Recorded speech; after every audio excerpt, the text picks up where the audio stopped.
नमस्कार सांग माने आज मु बनाऊची दही आउ चावल गुंडरे एई सुआदिया पिठा पूरा क्रिस्पी आ कुड़मुड़िया पिठा एई पिठा मु मो बोउठू शिखिची। सेथिपाई मु अरुआ चावल को 6 रु 7 घंटा पानी रे भिजेई नै नेली। तापरे ताकू भलसे धोई भलसे छाणी नेली।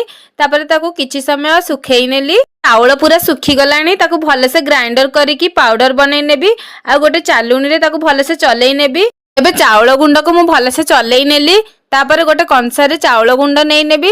सेथिरे बेकिंग सोडा लुण आउ पान मधुरी गुड़ दे नेबी। एई गिन्ना रे 2 गिना चावल नेइथिली सेथिपई गोटे गिना दही देई ताकू भलसे गोळेई नेबी। एबे मोर आण प्रस्तुति हे गला ताकू 6 रु 7 घंटा घोड़ेई की रखी नेबी। वर्तमान 6 रु 7 घंटा हे गलानी ताकू आउथरे भलसे गोळेई नेबी। तापर गोटी गोटी करी पिठा गुडे को छाणी नेबी। देखंतु मु एमिति गोटी गोटी करिकी सबु पिठा गुड़ाक छाणी नेली। ए पिठारे चावल आउ दहीर भागमाप निहाती आवश्यक नहले पिठाटी खराब होई जिवो। आपण मानको मोर ए रेसिपीटी केमिति लागिला प्लीज कमेंट रे कुहंतु। आ भलो लागिले लाइक शेयर आ सब्सक्राइब करंतु। आ कमेंट रे कुहंतु आ केउ रेसिपीटी बनेइबी। मु सबु पिठा गुड़ाक छाणी नेली। एबे हमर रेडी हे गला दही आउ चावल गुंडरे एही सुआदिया पिठा दही ठोलका। आपण माने भी एमिति बनांतु आ खाई की कुहंतु केमिति लागुची। रहुची नमस्कार जय जगन्नाथ।